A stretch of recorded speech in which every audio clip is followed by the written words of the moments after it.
श्री स्वामी समर्थ. तर फायनली माझी खूप छान अशी मस्त पॅकिंग झालेली आहे आणि आता मी निघणार आहे गावी जाण्यासाठी.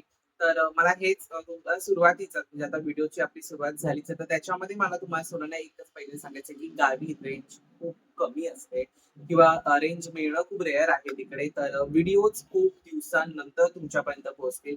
म्हणजे आता 8 दिवस गावी जाणार आहे. सो 8 दिवस तुमच्यापर्यंत व्हिडिओ अजिबात येणार नाहीये. जरी कुठे मला रेंज मिळाली, काय मिळालं, तर त्याच्यामध्ये मी तुमच्यासोबत कम्युनिटी पोस्ट शेअर करेन आणि हळू आपले सर्व व्हिडिओज तुमच्यापर्यंत पोहोचतील.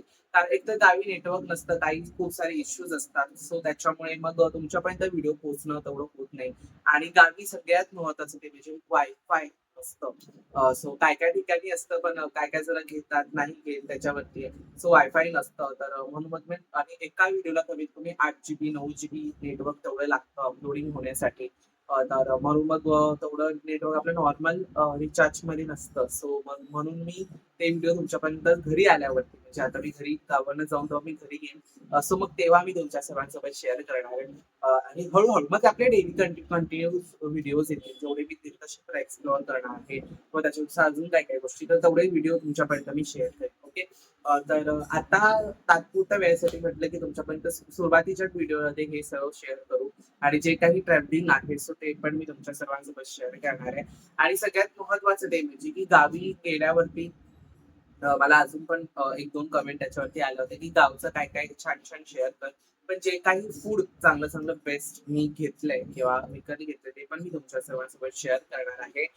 जे कोकणामध्ये खास करून तर ते हळू आपले त्याच्यावरती व्हिडिओज येतील किंवा कुठल्याही तीर्थक्षेत्राचा जो माझा अनुभव असेल, तो पण मी एक पर्सनल व्हिडिओ शूट करून मी तुमच्या सर्वांसोबत शेअर करणार आहे. कारण काही तीर्थक्षेत्र मला पटतील, नाही पटतील किंवा त्याच्यातून काही जर काही मला चुकीचं होतं, तर ते मी त्या व्हिडिओमध्ये तुमच्यासोबत शेअर करणार आहे. ओके. तर तर इकडे आता माझं छान हे 2 माझे एकट्याचे लगेज आहेत. एक पाण्याची बॉटल मी भरून घेतली आहे आणि आजची पौर्णिमेची पूजा दाखवतो. आज आहे अधिक मासातली पौर्णिमा. छान असं पौर्णिमेचं पूजा माझी झाली. खूप आहे ना माझा हात थरथरतोय का कुणास ठाऊक. पण बराचसा हात माझा थरथरतो. आजची पौर्णिमेची पूजा सुद्धा खूप छान झाली आहे. उंबरठा आम्ही तुम्हा सर्वांना दाखवतो. एक सेकंड. मला विचारतात ना उंबरठ्याचं पूजा नाही दाखवत. मग आजच्या शॉर्ट व्हिडिओमध्ये मी दाखवलंच होतं, पण दिवस तुम्हाला दाखवतो. मग आजची उंबरठ्याची पण पूजा खूप छान झाली आहे. 2 वाजलेत आणि दिवा अजूनही सुरू आहे. तर उंबरठ्याची पूजा झाली आहे आणि सर्व गोष्टी छान मस्त झालेल्या आहेत. लगेज पॅक झालंय आणि स्वामींचा आशीर्वाद घेऊन, देवीचा आशीर्वाद घेऊन माझ्या पुढच्या प्रवासाची मी सुरुवात करणार आहे. छान पूजा सुद्धा झाली आहे. कुलदेवीचा कलश छान सजलाय. ओके. माझा हात बऱ्यापैकी थरथर त्याच्यानंतर मग फायनली आम्ही ट्रेनमध्ये बसलो आणि हा आहे माझ्या ट्रेनचा चेकिंग स्टेटस. तर खूप म्हणजे आता ट्रेन 6ची होती, पण ती सुटली 8 वाजता. म्हणून मी म्हटलं, की तुमच्या सर्वांसोबत शेअर करू. पण जेव्हा तुम्ही केव्हाही गावी जात असाल किंवा कुठल्याही वेगळ्या टूरला जेव्हा तुम्ही जात असाल, तेव्हा सिरियसली जेव्हा लवकर बाहेर पडा. आता जर तुम्हाला ट्रेनचा टाईम जसं माझं इथे झालं, की 6चा टाईम दिलेला आहे. काय-काय वेळेस ट्रेन ॲक्युरेट टाईमला सुटते आणि काय-काय वेळेस ट्रेनला खूप उशीर होतो. अ, आमच्या इथे ही ट्रेनच पनवेल स्टेशनला आली होती. माझ्या मते 6च्या नंतर आली होती. त्याच्यानंतर क्लिनिंगला खूप वेळ गेला. त्यांनी क्लिनिंग वगैरे केलं आणि काकींनी तर एसी कोचच बुक केला होता. कारण गरमी पण प्रचंड प्रमाणात आहे. तर पनवेल स्टेशनला बाय-बाय केलं आणि हळू जसे काही पुढे जे काही गोष्टी आहेत ते मी तुमच्या सर्वांसोबत शेअर करतोय. बघा नंतर आहे ना हे करंजाडी म्हणून एक स्टेशन आलं होतं. जिथे जमेल तिथे मी थोडं शूट करतो. आय डोंट नो का पण आहे ना गावी जायचं म्हटलं की माझा हात बऱ्यापैकी थरथरत होता. मगाशी सुद्धा मी शूट करतो. कधी असं होत नाही. पण मगाशी पण मी शूट करतो तेव्हासुद्धा माझा हात थरथरत होता. आत्तासुद्धा करंजाडीला सुद्धा शूट करताना माझा हात थरथरतोय. आय डोंट नो का असं होतंय. बघू आता कसं काय. पण जसं मी गावी पोहोचलो तसा माझा हात थरथरायचा बंद झाला. मध्येच जरासा असा थरथर होत होता. शूट करताना तसा तो एक माझ्या मते प्रॉब्लेम असेल, काय माहिती. का होतंय असं. कारण मी ट्रायपॉड वगैरे सगळं अल्मोस्ट कॅरी केलं होतं. सगळ्या गोष्टी कॅरी केल्या होत्या. आई आहे, काकी आहे आणि मला जी सीट मिळाली बघा ही जी सीट आहे ना ती वरती माझी आहे आणि ही जी खालची ते डब्बे वगैरे ठेवले तर ती आईची सीट होती. आणि समोरच्या कोच म्हणजे समोरच्या साईडच्या कोच नाही, समोरच्या साईडला जी टॉपची अप्परची जी सीट होती ती काकींची होती. त्याच्यानंतर कोकणातले हळू जे काही आपले स्टेशन्स येत होते, तिथे मी तुमच्या सर्वांसोबत शेअर करतोय. कारण गावी आता ही रात्री संध्याकाळची अशी ट्रेन होती आणि आम्ही पोहोचणार होतो सकाळी, म्हणजे सकाळी पोहोचल्यावरती छान आराम करता येतो. त्याच्यानंतर फायनली सकाळी छान उजळतंय बघा 5च्या आसपासची ही वेळ आहे, 5:30च्या पुढे पावणे 6 वगैरे पकडा आणि कणकवली स्टेशन फायनली आलेलं होतं आणि आचऱ्यात जायचं असेल तर कणकवली स्टेशनलाच उतरावं लागतं. तर म्हणून आम्ही आता कणकवली स्टेशनची वाट बघतोय की कधी येतंय, कधी येतंय? काकी पण बघत होत्या. फायनली मग आम्ही कणकवलीला उतरलो. तिथे मला पुढे काही शूट करता आलं. पण नंतर म्हटलं की छान असं क्लायमेट तुमच्या सर्वांसोबत शेअर करू. एक असे एक भारी-भारी क्लायमेट्स होते ना सिरियसली, की मी काय सांगू. प्रत्येकाचे फोटोज मी काढलेले आहेत आणि मी ते तुमच्या सर्वांसोबत शेअरसुद्धा केले आहेत. त्याच्यानंतर कणकवली टू आचरा जाण्यासाठी पण आपल्याला बस लागते. सो आम्ही बस केली, म्हणजे ही एस-टी आहे. त्याच्यासाठी पण सकाळी एवढी गर्दी होती आणि त्या एस-टीसाठी पण खूप बरेचसे प्रॉब्लेम्स, काय-काय गोष्टी होत्या. प्रॉब्लेम्स त्या गोष्टीला नाही म्हणता येणार, पण एक मज्जा होती त्याच्यामध्ये. ते मी तुमच्या सर्वांसोबत शेअर करणार नाही आहे, ओके. नाहीतर मी केलं असतं, ते थोडं खाजगी असलेलंच बरं.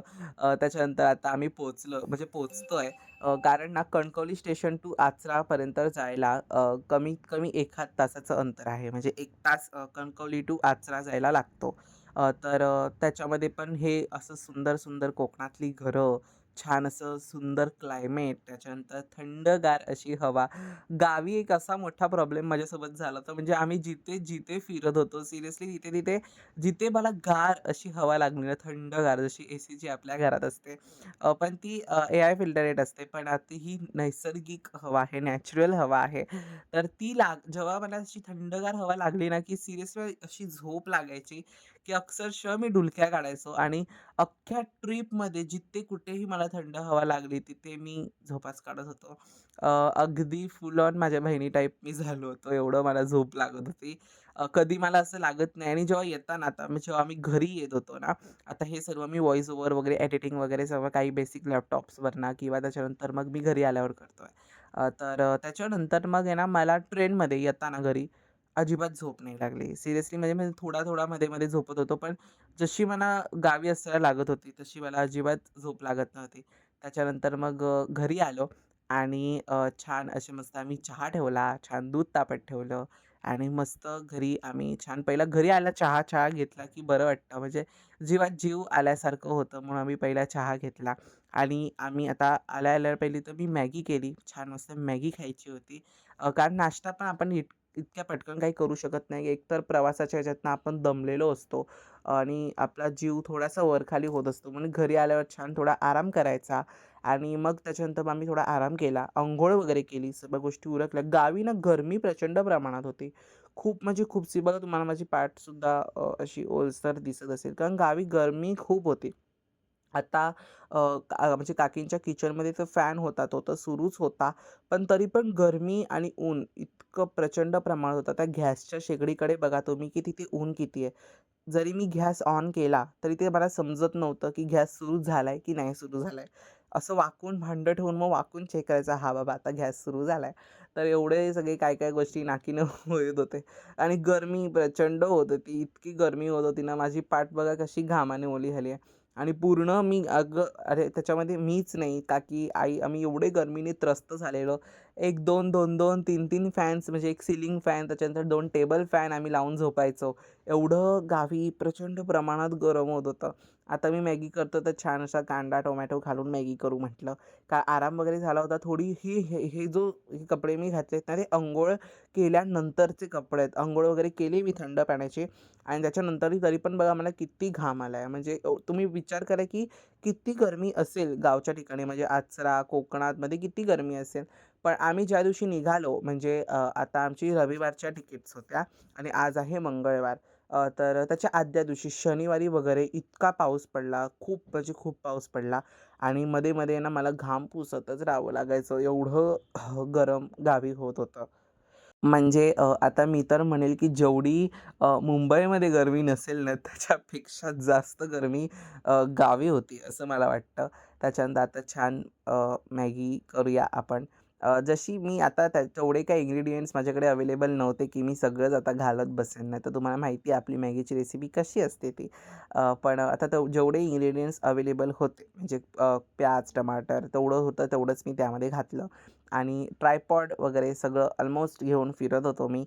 माईक फक्त नव्हता घेतला, बस माईक नव्हता घेतला. बाकीचं सगळं घेऊन मी फिरत होतो आणि आता छान अशी मॅगी बनवतोय. कारण बघा आता मी काही असं बनवलं असतं पोहे, उपमा काय जो आपल्याला अवेलेबल असतं ना, तसं मी काहीतरी बनवलं असतं. पण मॅगी ऑप्शन अवेलेबल होता. मग आई बोलली, "मॅगीच बनवा छान असतं." म्हणून मग मी मॅगी बनवली आणि आम्ही तिघंच जण होतो. त्याच्यानंतर सुधा मावशींची ओळख मी तुम्हाला पुढे-पुढे करून देणार आहे.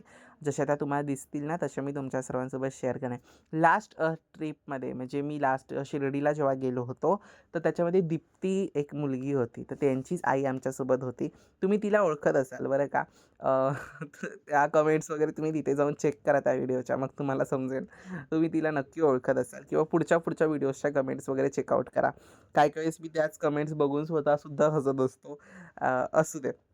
तो भाग वेगळा आहे. त्याच्यानंतर मग छान अशी मस्त मॅगी आमची तयार झाली. कोथिंबीर आम्ही घेऊन आलो नव्हतो, तर म्हणून मग आम्ही इथे तर मी गार्निशिंगमध्ये कोथिंबीर ॲड नाही केली. पण मॅगीला छान थोडंफार शिजू दिलं. छान मस्त शिजली मॅगी. या घरी ना सर्व गोष्टी छान युजुअली अवेलेबल्स होत्या म्हणून पटापटा सर्व गोष्टी करता येत होत्या. छान आईने तिच्या बाजूला ती पाणी तिचं तापत ठेवलं होतं आणि थोडं पाणी एक्स्ट्रा घातलं कारण ते आटत जात होतं. नाहीतर मॅगी ना खूप सुकी होते. लास्ट टाईम निघतानाची मी मॅगी तशी माझ्याकडनं सुकी झाली होती. आणि इकडे छान अशी मस्त आपली टेस्टी आपली मॅगी तयार झालेली आहे. खूप छान झाली होती मॅगी. तुम्ही सर्वांनी सुद्धा नक्की ट्राय करा. सिंपल आहे. फक्त थोडंसं घरगुती मसाला मी त्यामध्ये ॲड केला होता. बाकी जो मॅगी आपल्याला मसाला देतो ना, तो मी त्यामध्ये घातला आहे. बस आणि अशी छान थोडी बेसिक सुपी मॅगी केलेली आहे. छान अशी मस्त ती तयार झाली आणि गावचे ना हळू व्हिडिओ तुमच्या सर्वांसोबत शेअर करणार आहे. अजून खूप व्हिडिओ आहेत. खूप म्हणजे बरेचसे व्हिडिओज आहेत जे मला तुमच्या सर्वांसोबत शेअर करायचे आहेत. म्हणजे 8 एक व्हिडिओ नाही आहेत. पण जेवढे व्हिडिओज आहेत ना, तेवढे मी तुमच्या सर्वांसोबत शेअर करणार आहे. मला ना खूप जणांनी कमेंटसुद्धा केल्या, की "दादा लवकर व्हिडिओ शेअर कर, लवकर व्हिडिओ शेअर कर." पण गावी नेटवर्क नसल्यामुळे जसं की तुम्हाला मी पुढे सांगितलं. त्याच्यानंतर आम्ही एका खास ठिकाणी म्हणजे कामासाठी निघालो होतो. तर म्हटलं चला शूट करूया. तुमच्या सर्वांसोबत हळू मी सर्व व्हिडिओज शेअर करणार आहे. तर अगदी नेहमीप्रमाणे तुम्हाला सर्वांना आजचा व्हिडिओ आवडला असेल, तर व्हिडिओला लाईक करा, शेअर करा आणि सगळ्यात महत्त्वाचं सबस्क्राईब करा, हाईप करा. पुन्हा भेटूयात अशोदेच्या एका नवीन व्हिडिओमध्ये. तोपर्यंत सर्वांना बाय आणि सर्वांना श्री स्वामी समर्थ आणि आपले गावचे सुंदर व्हिडिओज बघायला विसरू नका. चलो बाय बाय. श्री स्वामी समर्थ.